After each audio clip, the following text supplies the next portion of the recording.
नमस्कार।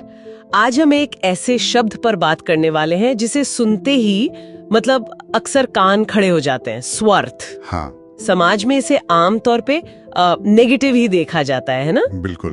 मतलब कोई ऐसा इंसान जो बस अपना ही सोचे, दूसरों की परवाह ना करे। हाँ, और ये धारणा इतनी पक्की है कि हम शायद ही कभी रुक कर सोचते हैं कि भाई इसका मतलब कि सिर्फ यही है या कुछ और भी है इसके पीछे। सही कहा, अक्सर हम मान के चल लेते हैं। तो इसी जिज्ञासा को लेकर हमें राकेश कुमारी जी, जो एक हिंदी भाषा शिक्षिका हैं, उनकी तरफ से कुछ दिलचस्प जानकारी मिली। अच्छा? हाँ, और ये स्रोत इस शब्द की जड़ों और इसके असल मायने पर एक नई रोशनी डालते हैं। तो आज का हमारा इरादा यही है कि इस शब्द की जो ऊपरी समझ है उससे थोड़ा परे हटें और इसके मूल को, इसके शायद थोड़े ज्यादा गहरे अर्थ को टटोलें। बिल्कुल, देखते हैं क्या मिलता है। ठीक है, तो चलिए शुरू करते हैं।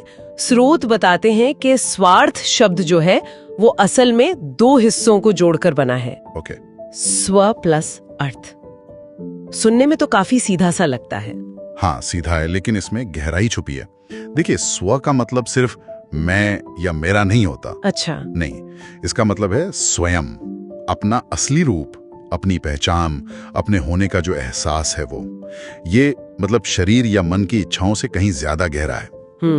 स्वयं और अर्थ? अर्थ का मतलब है जानना या भाव समझना, मीनिंग। जानना, भाव समझना। हाँ, तो जब हम इन दोनों को एक साथ रखते हैं, स्व प्लस अर्थ, तो इसका मतलब हुआ स्वयं को जानना, अपने आप को समझना। एग्जैक्टली। अरे, यहाँ बात वाकई दिलचस्प हो जाती है।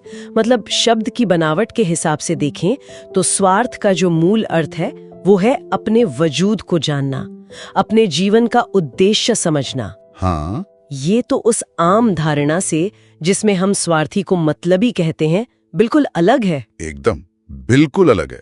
और ये सिर्फ शब्दों का खेल नहीं है, ये विचार तो भारतीय दर्शन की गहराइयों से भी जुड़ा हुआ है। अच्छा, कैसे? देखिए, वहाँ स्व का ज्ञान यानी आत्मज्ञान जैसे कहते हैं, उसको आत्मचिंतन, आत्मबोध और आत्म विकास की पहली सीढ़ी माना जाता है। पहली सीढ़ी खुद को समझे बिना आगे बढ़ना मुश्किल है। कुछ ऐसा ही समझिए। और समझने वाली बात यह है कि यहाँ स्व सिर्फ हमारी इच्छाओं या जरूरतों तक ही सीमित नहीं है। नहीं, इसका दायरा तो हमारी चेतना, हमारी आत्मा तक फैला हुआ माना गया है। चेतना, आत्मा तक? हाँ, तो इस नजरिए से देखें तो स्वार्थ सिर्फ दुनियावी फायदे बटोरना नहीं हुआ, बल्कि ये हुआ खुद की असलियत को पहचान कर अपने कर्मों और विचारों के प्रति जागरूक होना। तो ये एक तरह की गहरी सेल्फ अवेयरनेस हुई, आत्म जागरूकता। हाँ, बिल्कुल। लेकिन यहाँ एक सवाल उठता है। स्रोत ये भी इशारा करते हैं कि जब कोई व्यक्ति स्वयं को सही मायने में जान लेता है तो वो दूसरों के साथ ज्यादा समझदारी और संतुलन से पेश आ सकता है।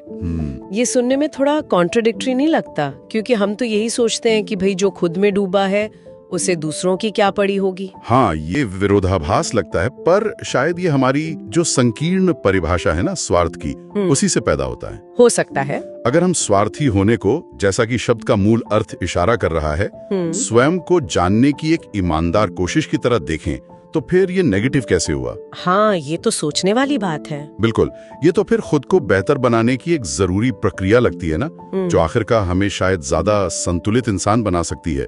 राकेश कुमारी जी के स्रोत शायद इसी गहरे जुड़ाव की ओर इशारा कर रहे थे। ये वाकई सोचने का एक नया तरीका है। अगर कोई सच में स्व को समझ रहा है, अपनी ताकत, अपनी कमजोरियां, अपनी भावनाएं, तो शायद वो बाहरी दुनिया और लोगों के साथ ज्यादा मैच्योरिटी से जुड़ पाएगा, बजाय सिर्फ अपनी इच्छाओं के पीछे भागने के। बिल्कुल। देखिए, जब आप अपने अंदरूनी संतुलन को समझते हैं तो बाहरी संतुलन बनाना आसान हो जाता है। क्यों?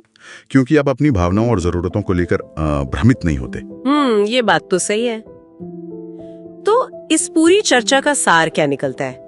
निचोड़ क्या है? निचोड़ यही है शायद हमें स्वार्थ शब्द को लेकर अपनी जो बनी बनाई रायें हैं उस पे दोबारा सोचने की जरूरत है। हाँ, बिल्कुल।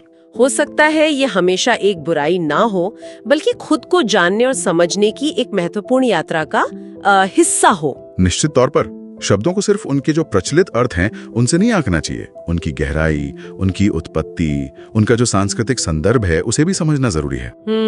हर शब्द की अपनी कहानी है। बिल्कुल। और ये चर्चा एक अहम सवाल भी खड़ा करती है ना? क्या? कि क्या वाकई खुद को गहराई से समझना दूसरों को बेहतर ढंग से समझने की दिशा में पहला कदम हो सकता है?